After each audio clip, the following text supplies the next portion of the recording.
안녕하십니까, 이진권TV입니다. 논평 시작하겠습니다. 전쟁 중에는 장수를 바꾸지 않는다. 더불어민주당 노웅래 의원이 한 말입니다. 김연철 통일부 장관 사퇴를 반대한다는 얘기죠. 전투 중에는 장수를 교체하지 않는 게 좋습니다. 그런데 전쟁 중이라면요, 바꿀 수 있는 거죠. 무능한 장수를 그냥 계속 둘 수는 없는 일 아니겠습니까?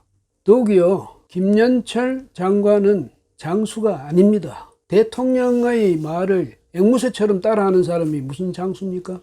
그냥 영혼 없는 관료다, 이렇게 볼 수밖에 없죠.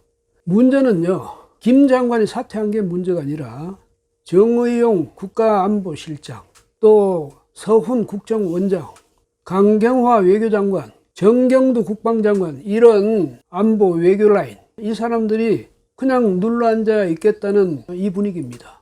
참모는 앵무새에서 된 것도 아니지 않습니까? 그렇게 되면 그건 오히려 짐만 더할 뿐이죠. 참모는 전략가여야 됩니다. 그런데 이 사람들 중에 전략가로서 역할을 한 사람이 보입니까?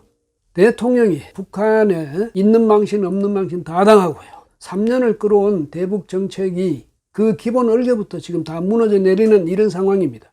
청와대는 뭐 원로들에게 듣는다, 이런 취지로 이제 원로들을 초청을 했는데 보니까 전부 자기 편 사람들이에요.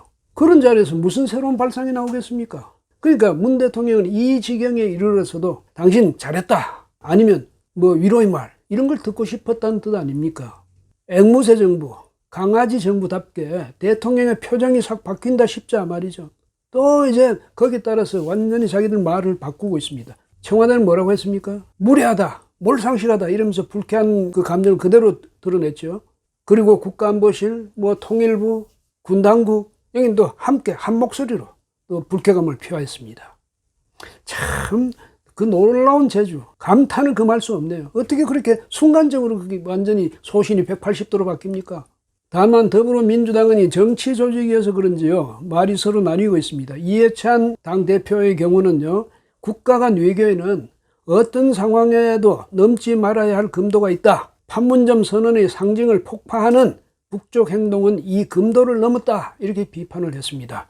대통령의 심기를 먼저 생각했는지 아니면 자기의 평소 소신이 그런지 그건 알 수가 없습니다. 그런데요, 이 금도라는 말 이렇게 쓰는 거 아닙니다. 금도는 상대방을 품어 안을 수 있는 그런 도량을 금도라고 합니다. 근데 우리 정치인들 말이죠, 이해찬 대표부터가 그래요. 뭐 그게 금지선을 넘었다, 그런 뜻으로 금도를 쓰는데 이런 말은 없어요. 그리고요, 반면에 김두관 의원 같은 사람은 또 다른 말을 합니다.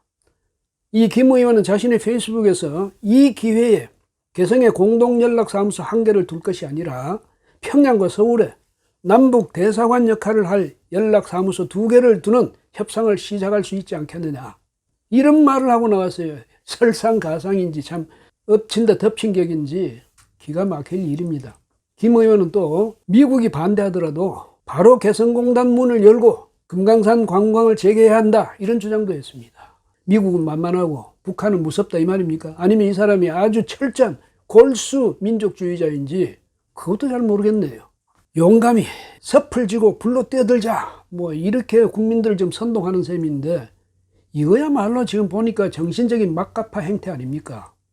북한은 말이죠, 이미 이제 막가기로 작정한 것 같습니다. 그러니 남의 재산을 자기들 마음대로 저렇게 폭파해버리죠.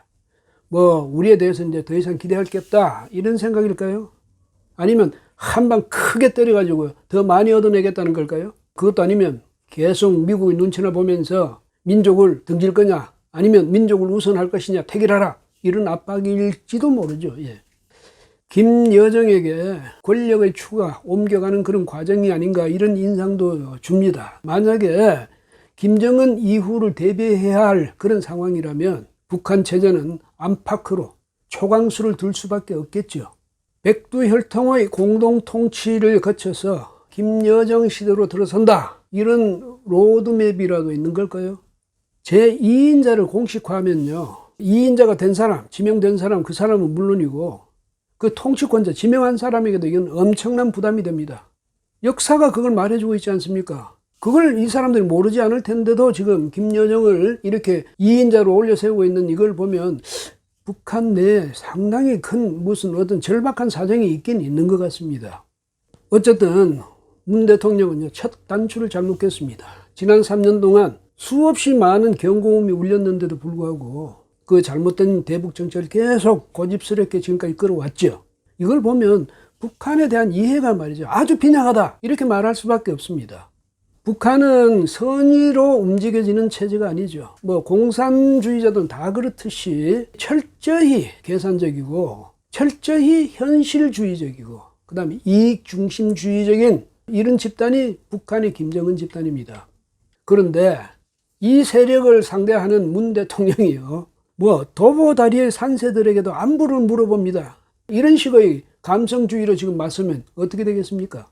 온갖 잘난 척, 정의로운 척, 원칙적인 척 하며 평화의 사도처럼 처신머리 역겹게 하고 돌아가니 그 꼴불견 혼자 보기 아까워서 말폭탄을 터뜨렸다. 김여정이가 그렇게 말했죠. 말장난 그만하라는 것 아니겠습니까? 그렇죠? 그런데 실제로 우리한테 뭘 해줬는데 그러냐? 말만 그렇게 꾸며대고 뭐 이런 말인 것 같습니다.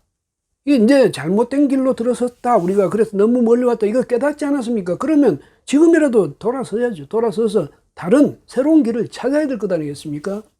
고집으로 국가 경영을 하는 게 아니다, 이런 걸 왜 생각지 않는지 참 그 점이 답답합니다. 예, 오늘은 여기까지 하겠습니다. 고맙습니다.